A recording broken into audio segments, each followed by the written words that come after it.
মেদিনীপুর শহরে ধুন্ধুমার একেবারে সিপিআইএম তৃণমূল খণ্ডযুদ্ধ, সমবায় ভোটকে ঘিরে হাতাহাতি মারামারি সিপিআইএম তৃণমূলে। দেখুন পিপলস কোঅপারেটিভ ব্যাংকের নমিনেশনকে ঘিরে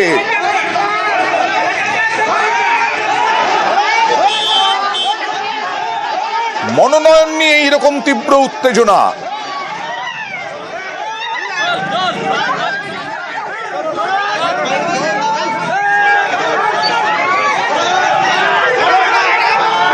তৃণমূলের বিরুদ্ধে অভিযোগ করছে সিপিআইএম যে সিপিআইএম প্রার্থীদের তাড়িয়ে দেওয়া হচ্ছে, যদিও তৃণমূল অস্বীকার করেছে। আর এই নিয়েই এই মারামারিতে ব্যাপক উত্তেজনা মেদিনীপুর শহরে।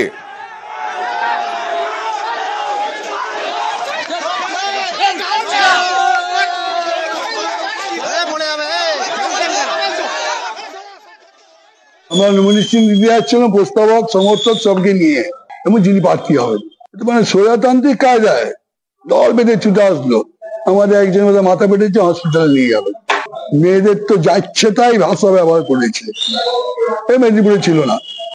পার্টি অফিস তা বন্ধ করে দিচ্ছে। আমাদের আন্দোলনের বিকল্প কিছু নেই। ছোট ব্যাংক, ছোট ইলেকশন, কি মধু আছে লুট করার জন্য টাকা পয়সা? এদের তো আমার মনে হচ্ছে ওই স্বার্থ, লুট করবো আরো। গুন্ডা বাহিনীদের যে 34 বছরের যে নেশা, সেটা মনে হয় ওদের কাটেনি। আমাদের একটি ছেলেকে ফেলে তার মাথায় মেরেছে, এলোপাথারি লাথি মেরেছে। মানে সিপিএম এর যে গুন্ডাগার্দি মনোভাব, সেটা ওরা আবার প্রমাণ করার চেষ্টা করেছিল মেদিনীপুর শহরের বুকে। তৃণমূল কংগ্রেসের প্রত্যেক সৈনিককে আমরা বলেছি, আমরা কোনোভাবে কোনো প্ররোচনায় পা দেব না। মানুষ যাতে শান্তিপূর্ণভাবে নমিনেশন ফর্ম তুলতে পারে, আমরা সেদিকেই নজর রেখেছি। এবং সিপিএম এর আগামী দিনের এই গুন্ডাদের জবাব পিপলস কোঅপারেটিভ ব্যাংকের ভোটের মাধ্যমে মানুষ দেবে।